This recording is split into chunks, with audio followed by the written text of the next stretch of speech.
Good morning, students. In this chapter, we are going to study about infinitives. Infinitives are kind of or a type of non-finite verbs. Okay? There is a difference between finite verb and non-finite verb. Finite verb always agrees with the subject, as well as non-finite verbs, which are infinitives, gerunds and participles, they never agrees with the subject. It means they don't change with the subject. There are other differences also, which I will send you in a form of chart. Now, let's start this chapter. In this chapter, you will read about one type of non-finite verbs called infinitives. Reena sat down to do her homework. Varun helped his mother to set the timetable. Here the highlighted words are infinitives, means verbs first form plus the prepositions. Okay?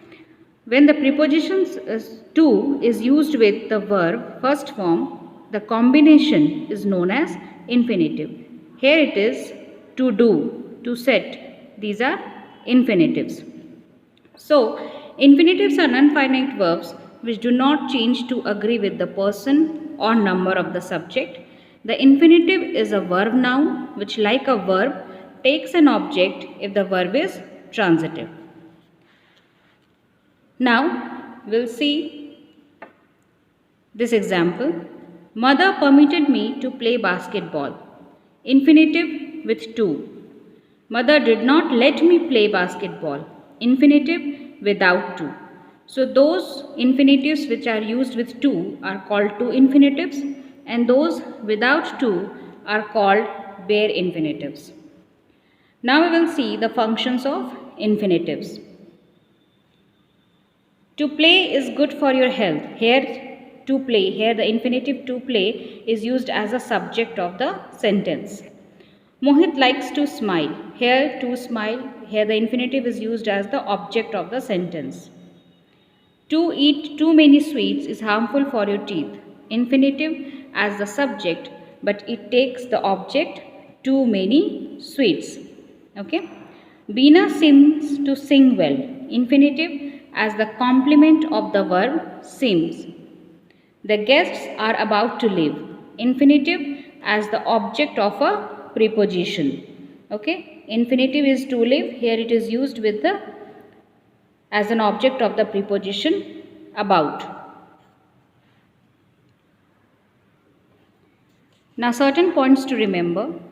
Infinitives are used after certain verbs like seem, appear, claim. Okay, seems to have, appears to have, claims to have. After these certain verbs, we are using infinitives. Question words like whether, what, how, where, and the two infinitives are used after certain verbs.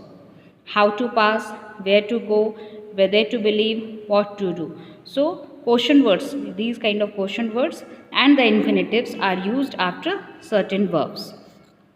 Now, next is bare infinitive. As you remember that there are few infinitives which are used without to. So, those which are used without to are known as bare infinitive. Okay, and these are let, make, dare, bid, need. These are the examples which are used, the bare infinitives. Now see the points where we are not using the two infinitives. The verbs of perception, see, hear, watch, feel. With these verbs we are not using the infinitive, the two infinitives. The two infinitives are not used with expressions like had better, would rather than, sooner than. These words you will have to learn that where these two infinitives are not used. Now this is very much important point, that is using to and the to infinitive. Suppose the sentence is written, Garima was so tired that she could not work anymore. This so can be converted into too, T-O-O. Garima was too tired to work anymore. So this is the negative one, but when we are changing so into to, it is changing into the positive sentence. The medicine was so bitter that the child could not take it. The medicine was too bitter for the child to take. So the negative ones are changing into the positive when so is changing into to. So like this we can use to and the to infinitives.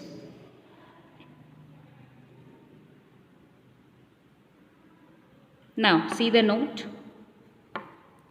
The use of the infinitive makes sentences compact. Beena promised that she would help me with the project. Beena promised to help me with the project. Here what you are able to see that the sentence has become compact with the use of to. The meaning has not changed, but it has become compact. Okay. So those two infinitives also works like to compact the sentence or to join the sentence. Now the last point about infinitives is joining sentences using infinitives. See this example. Meeta read the news. Meeta read the news. She was not surprised. Meeta was not surprised to read the news. So here we have joined these two sentences with the help of infinitive. And because it was read, it was in past tense.